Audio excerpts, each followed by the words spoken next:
Olá, meninos e meninas, como vocês estão? Então, para não deixar vocês com muita saudade de mim, né, de ouvir minha voz, me ver, eu vou gravar esse vídeo aqui explicando um pouco do conteúdo, respondendo as atividades que eu enviei na última aula, né, porque é um conteúdo novo e eu sei que é muito complicado a gente compreender só através do texto de uma atividade, então meu intuito aqui é ajudar vocês a entender melhor o conteúdo, né, e para a gente dar sequência nas nossas aulas. Eu vou aqui responder as perguntas.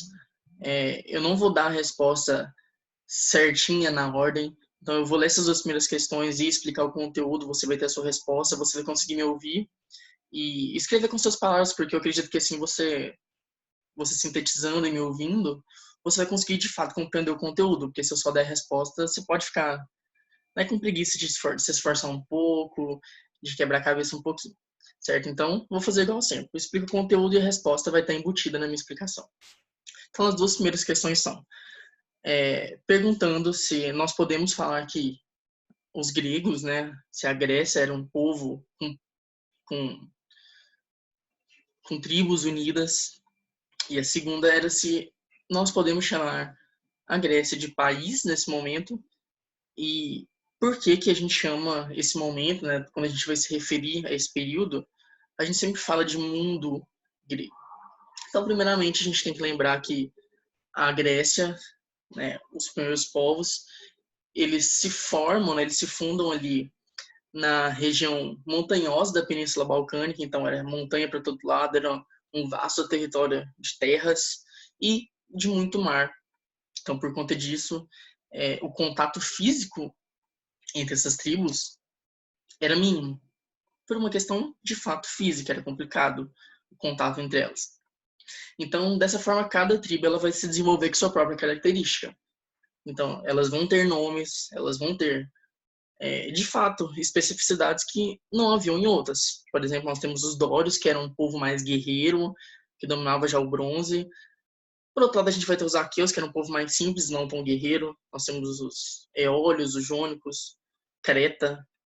Então, todos esses povos, eles falavam latim, eles compartilhavam a mesma língua, mas eles não tinham, de fato, esse contato.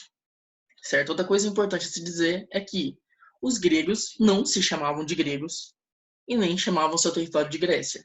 Eles chamavam seu território de Hélade e, consequentemente, aqueles que viviam ali na Hélade eram os helenos, tá? Então, essa nomenclatura de Grécia e gregos vai vir só lá com os romanos posteriormente, muitos anos depois. Certo? Então, o primeiro ponto é importante a gente fixar isso. Por conta do território montanhoso e do difícil acesso, eles não eram um povo de fato unido, porém o fato deles falarem uma mesma língua elevava eles, né, a ser chamados de helenos, ou chamar todo esse território vasto de diversas tribos de Hélade. Mas só por conta disso a gente pode chamá-los de dizer que é um país?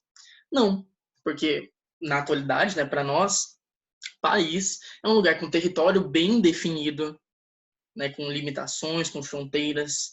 A gente tem uma liderança una, nós temos normalmente uma mesma moeda.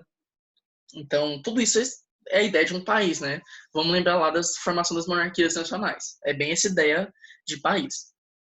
Mas a gente não fala isso dos helenos, exatamente pelo fato de eles não se encontrarem, né? Fisicamente eles não estarem em contato, não terem fronteiras. Então, todo esse território grego, a gente vai chamar de mundo grego ou de Magna Grécia, certo? É importante. Então, sempre que você vê o Helenos, mundo grego, Grécia, a gente está sempre se relacionando a esse mesmo lugar, a esse mesmo momento. A nomenclatura é diferente, mas a gente vai chegar sempre no mesmo lugar.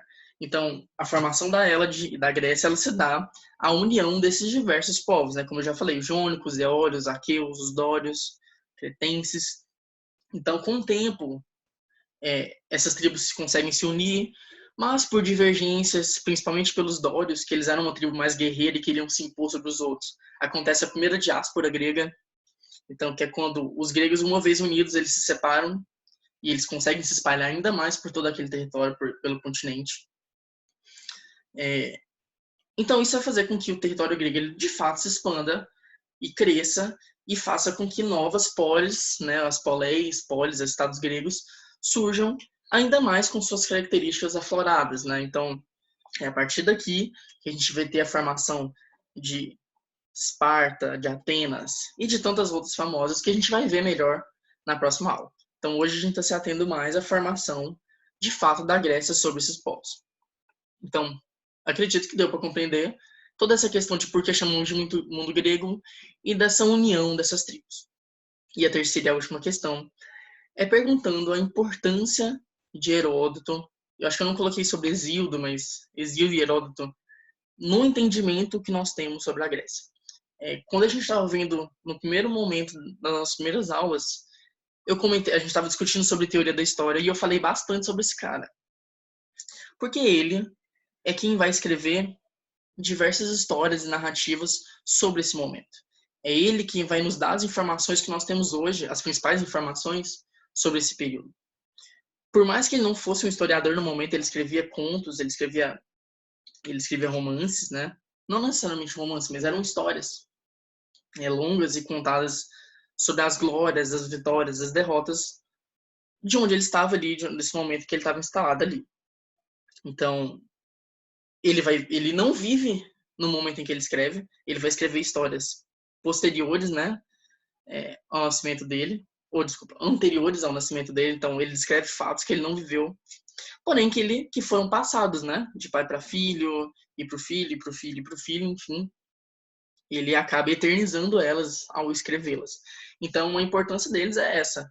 A história e o conhecimento que nós temos aqui é pelo que principalmente Heródoto escreveu. Outro fato importante dele é que é a partir de Heródoto que nós vamos ter histórias como a história do Minotauro, que nós sabemos que o Minotauro de fato não existiu, né? Essa criatura mitológica que prendia pessoas lá num labirinto só para fazer suas vontades. Mas estudando a história e lendo o que ele escreve, a gente percebe que o Minotauro nada mais era do que a personificação do poder que Creta tinha. E no momento em que ele é derrotado, a gente percebe que, na verdade, é o povo heleno derrotando Creta e vendo que eles têm, sim, uma força.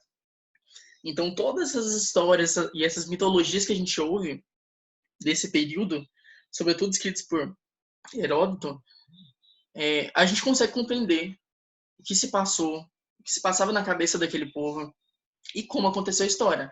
É claro que a gente não deve levar sempre ao pé da letra, porque eles acreditavam de fato nesses monstros, se acreditava na interferência dos deuses, mas como a gente já viu no nosso pós-med, nas nossas primeiras aulas, até as divindades e as histórias dos deuses, elas são úteis para a gente compreender de fato aquele momento e aquela história e aquele povo.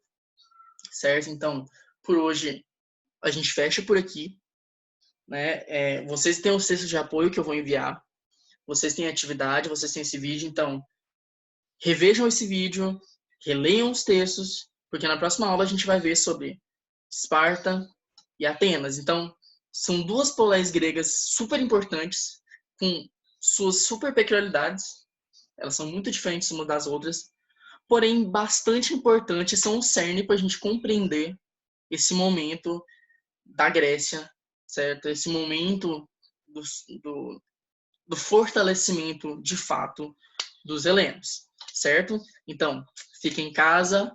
Se vocês precisarem sair, lembrem sempre usar máscaras, lavar as mãos, álcool em gel, certo? Então, até a próxima. E não se esqueçam, fiquem em casa.